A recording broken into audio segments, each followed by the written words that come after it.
the gaming industry, the global bubble of entertainment filled with fun, innovation, creativity, and in recent years, corruption and controversies. My connection to CSGO Lotto has been a matter of public record since the company was first organized in December of 2015. However, I do feel like I owe you guys an apology. So that was a fucking lie. Video games were one of those novelties that people would consider a cute little waste of time, if I can express myself like that. Something to pick up and consume during a time of leisure. A simple product to be digested. It was nothing more than moving pictures on a screen that you can interact with. It wasn't considered an art or a medium to convey a story or a captivating narrative, especially the latter. Like Doom's creator John Carmack once put it, story in a game is like a story in a porn movie. It's expected to be there, but it's not that important. Point is, video games were not taken seriously, but what was once considered a time-killer novelty at the time now has grown into one of the biggest industries in the world, hosting esport tournaments, or for my older audience, yes mom, I want to be a professional gamer tournaments, with millions of dollars on the line, evolving technologically by introducing virtual reality, which in recent years has expanded in the quality of its gaming library and quantity as well, with games such as Half-Life Alyx, Beat Saber and Blade and Sorcery, becoming more mainstream than ever, like when Ninja, the fuck you say to me, you little shit, the gaming icon, a household name, who thinks, wait, let me see the full quote and what this dumbass fucking guy said. The phrase is just a game is such a weak mindset. You're okay with what happened, losing the perfection of a craft. When you stop getting angry after losing, you've lost twice. There is always something to learn and always room for improve, never to settle. Literally, I'm eating a sandwich right now, like, bro. That shit was so retarded. I'm about to respond in another language. What that? Got invited at the Ellen show and later embarrassed himself at the front of millions of New Yorkers by trying to get them to do the floss at the same time, which is a dance move from this game. I think it was called it's a Fortnite, that's the one. Oh my god, fucking hate this piece of shit. move! If you guys know it, just move. It's all I want to see some movement. I'm not seeing enough movement. The spotlight is on gaming from every direction. Parents, children, media, the World Health Organization, but most importantly, greedy businesses who do anything in their power to exploit their consumers, even if that means convert little children into hardcore gamers. And passionate developers who just want to deliver something to the table for the people to enjoy. Those who want to create art for the sake of art and deliver a chilling experience to be remembered throughout the years. Those who are just a small golden fish in an infinite ocean, and one of those fishes is Justin Standard with his game Katana Zero.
The gaming scene in recent years has exploded with the entrance of indie developers who are one of the most trusted within the industry in terms of their product quality, a trust complemented by the drop-off in the exact same trust in AAA studios. 16 times the detail. Not to say that the AAA market doesn't include good titles, and it's also not to say that the indie studios don't have any skeletons outside the closet.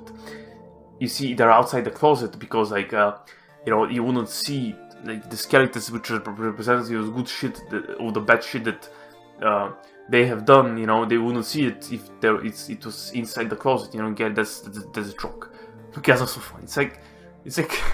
My god, it's like these scripts write themselves, am I right? But overall, it can be said that the ratio of good games with good non-predatory business models leans toward the indie side in recent years, rather than the AAA side. Outlast, Stardew Valley, Rocket League, Cuphead, Super Meat Boy, Binding of Isaac, Enter the Gungeon, Hotline Miami, Don't Starve, the Shank series, and Darkest Dungeon can be debated by many people considered one of the icons of indie game development. Maybe not the Shank series, because literally no one plays it, but it's still underrated as fuck, and you should check it out as well as my video on it, because it's amazing in the game, and my video is amazing, my channel is amazing, no one's fucking subscribing, but I fucking kill it! And in 2019, another player entered the room, Katana Zero. Katana Zero, as the creator Justin Standard describes it, is a neo-noir action platformer with the focus on tight, fast-paced acrobatic combat. Try to say this 10 times, but fast. And as unique this long-ass description of the game of the genre is, the game is as unique as this long-ass description of the game. Fuck! The visuals are mwah. Gameplays mwah. The soundtrack is damn, and the story is really deep. The game from top to bottom is an entertainment treat. The first thing that pops out from the game is the overall visual style. That mix of neon colors that Justin was inspired to include by the poster for the movie Drive, his words not mine, and also the look of Hotline Miami, which is kind of obvious. This great over-stylized look with these sleek colors really create a popping visual and tonal contrast, since the game is bloody and the story is really fucked up and dramatic. And also the backdrops of the different levels and the design of the levels give this insane nostalgia boner. To me, if you feel me, like this small section where you fight on a motorcycle is one of the coolest things in the game, but it might not be as cool as the other stuff in the game because it might be just that I feel nostalgia that remind me of Final Fight, if I'm not lying to myself. And I think it was Cadillacs and Dinosaurs. What the fuck was I playing when I was a child? Like, Konami? I mean, Capcom? You the fuck are these names? I mean, it's kind of cute. I don't know. These scripts write themselves.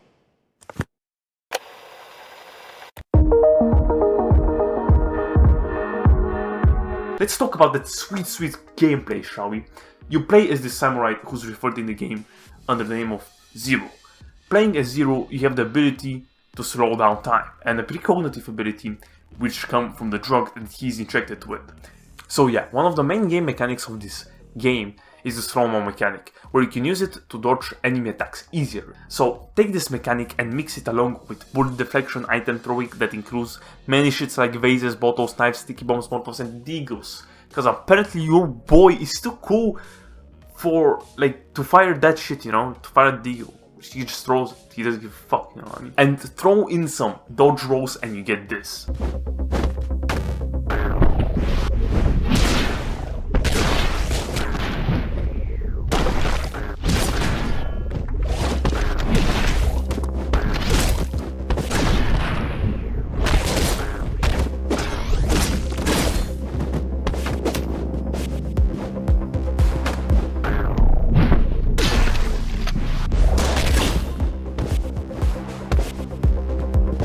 Pretty simple, but the way it is executed is phenomenal, to say the least, because you really feel like a samurai on drugs as you slice through enemies while dodging all their bullets while time is slowing down and you rolling and throwing and there's blood everywhere, and oh my god, I died so many times because this game is kind of challenging. I mean, really challenging. Everything dies in one hit, including you, I forgot to mention. Don't want to say that this game is hard because it's gonna make me look bad, and I don't want to look bad. I'm not bad at video games. Who said that? But don't you worry, because technically you don't die in the game. which is a really interesting tie-in where gameplay and story come together and beat each other's meats. It's like these scripts write themselves, as I said. The precognitive ability that I was talking about is more lore-based than gameplay-based, but it's still really interesting to understand. So basically at the start of each level, what you do is actually not happening for real, but it's all in the mind of the samurai. He predicts what actions might work and not work when passing through the level, and when you finally manage to finish a stage, then you are given a security camera replay where you get to see how you completed the stage. All of the ass kicking that you did at normal speed, even if you use the slow-mo mechanic, which is pretty cool. Except the replay is not a replay, because technically this is Zero actually performing the plan that you the player, performed for him. Yeah, it's super weird, but also really cool. But you know what's also cool? Speedrunner mode! Where you skip all of the bullshit cutscenes. Actually, they're kind of pretty good storytelling too. It doesn't matter, bitch, cause we ain't pussies here. We're going full ham, cause in this mode, you're going full ham in this bitch. Or rather, the game is going full ham on you. Cause if you wanna be a wacky speedrunner, you can try for a run of the game where all of the levels with the actual combat remain and you try to finish this run in a certain amount of time. And there is also a hard mode that you know makes the game harder, and also there is the option to remove slow motion, which is, I guess, I don't know, if you're feeling suicidal, if you come to the right place. I mean, don't be such a hardcore speedrunner. Take it from this guy. It's so dumb, dude. This fucking game, I tell you. How many hours of my life have I wasted playing this fucking piece of shit goddamn game just so I can get world records and feel good about myself? It's a fucking joke. That's the only reason people speedrun, really, is so they can, like, get a world record. Because, like, you know, no one who speedruns is a fucking millionaire, you know, fucking hot bitches and, like, doing actually important things in life. Everyone who speedruns is a degenerate, and getting world records is the only way they can feel good about themselves. And, like, how many fucking hours of my life have I wasted doing that bullshit? It's so stupid. It's fucking pathetic. All I fucking do is waste my life away trying to get world records for a temporary goddamn high, which will last fucking, you know, a week or so until it goes away, and Ace exposes me for the world record shitter I am. Fucking hell, dude. It's a complete joke. Speedrunning is the most degenerate act man has ever come up with. Well, it's fucking true. It's fucking true. The only reason we speedrun is because we're too pathetic to accomplish anything else decent in life. So we fucking speedrun, because it gives us this temporary feeling of like, oh my god, I'm good. I'm the best in the world at this thing that like hardly anyone else does. That's all it is, really. We're all a fucking joke. You know, we masquerade around AGDQ like, haha, we're so cool making $1 million for cancer, you know, aren't we fucking special? Nah, we're just a fucking pile of goddamn losers, that's all we are. It's ridiculous. People thinking speedrunning is cool is the biggest goddamn meme on the planet.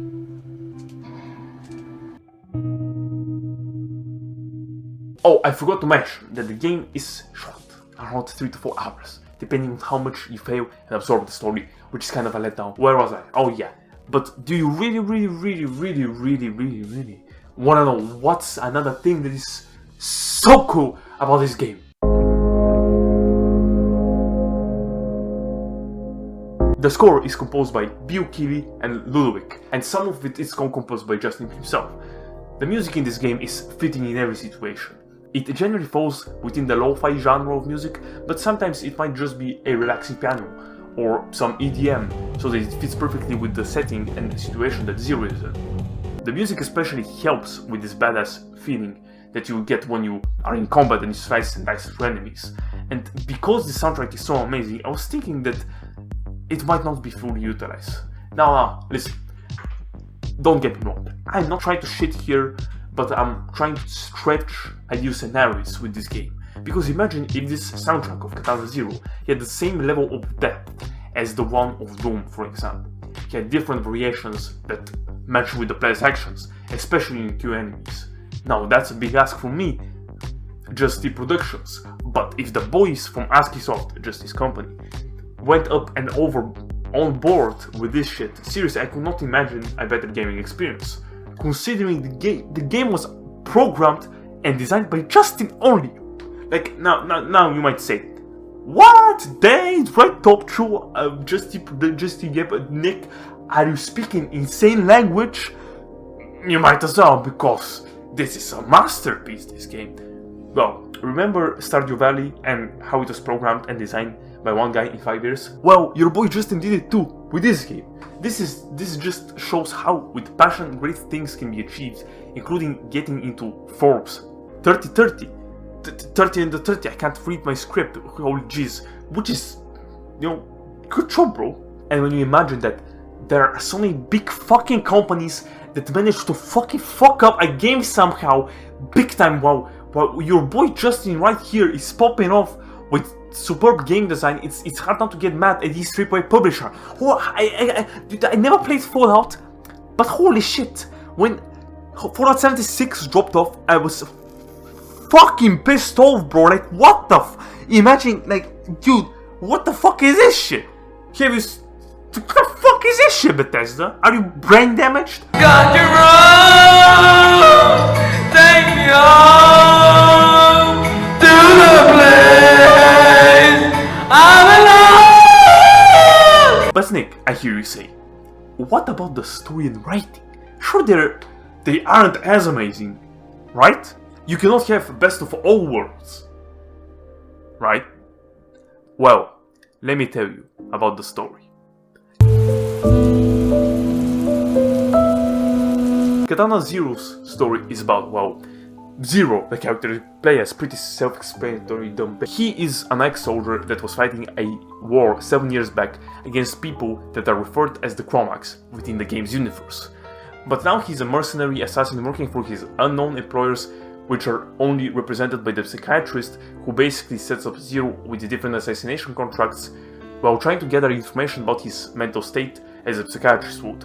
He also gives him regular dosages of a drug named Chronos, which is basically what fuses Zero's precognition power and the enhancement of his reflexes, which are basically represented by the slow motion mechanic. The plot is definitely an ambitious one, and Justin wants you to know that by including a dialogue system where you have to choose multiple lines of dialogue when you converse with a character, just like a Telltale game, but this time there is an interruption mechanic where you can interrupt characters while they speak, and it makes them aware that you've done that, so they will respond in a different way. Most likely by being pissed off at you if you interrupt them way too much. But it can also lead to alternate paths in the story, which I didn't knew even like that they were a thing, or maybe it was just one that I wasn't aware of. Another thing that is great about the dialogue is the way it is displayed to you, by highlighting different words and animating them in order to portray the characters in a more in-depth way, and it actually works, because in this game there is no voice acting, but yet because of the good writing and display of writing itself, the characters really feel believable. And heck, this big pixelated game created by one guy with like fucking barely any team, he has more character than Life is Strange, and Life is Strange is a fucking game about talking and character development, and he has a loose plot at the same time, and the dialogue and character writing like this. Bang! Jesus, put that thing down. Chillax, sister. It's not even loaded. Yet. I thought you believed in gun control. Yes, I believe I should control the gun. It's the men who need to be checked. Jesus, I shot myself! It's the men who need to be checked. Oh, okay, listen, I know that I finished the whole game and cried at the ending. I was delusional. Okay, now I'm a fixed person. I have said it. I have seen stuff that I haven't seen before. Days passed and my eyes are now open. Okay, I'm getting over it, okay? But still, back to the actual good game. It has character, lots of it, and really immerses you in the shows of Zero by hitting the right notes at the right time. By playing the music Zero plays at the beginning of every level, by shoving a cassette into a player before the start of every stage, distorting and stretching the screen whenever the psychiatrist injects him with his daily dose of Chronos, and shifting Zero back and forth in time because of Chronos, which is trippy for him and for the player. The game has really mixed tones, just like the mixed emotions of a human being like Zero. He is a lost character, doesn't remember his past, and now he tries to survive in an underground war on drugs. As an assassin, while he's consuming drugs himself. Chronos, that is. And maybe some cocaine. Yes, you have the fucking option to do cocaine. I didn't do it because I'm a good boy. But on a serious note, by being a player, you're trying to discover who is Zero. But the thing is, he's trying to discover himself as well. This is why the game's in-depth plot, which I'm not going to spoil further with major things, works so good and perfectly. Because you're just playing a game so that time passes by. You slaughter different types of enemies and you don't think much of it, like Zero was in the beginning. He is given a contract, goes to slay some people, go home, drink herbal tea, go to sleep, repeat. But only then he discovers a deeper meaning to what is going on and wants to understand it. He doesn't know himself. You know him too, if he is the protagonist, antagonist or anti-hero of this story. You and Zero both don't know. And when you finally discover what this big deal about this narrative is, you will be left wanting more. More of that brilliant formula that, despite of its short playtime, shows paths for a greater potential that can only be utilized by the developer that conceived it. An ambitious young entrepreneur that just makes games because of passion. Because he wants to deliver something to the community. And with the free DLC that is coming out, I am more than convinced by this person's motivations. Motivations that consist of him continuing this formula called Katana Zero.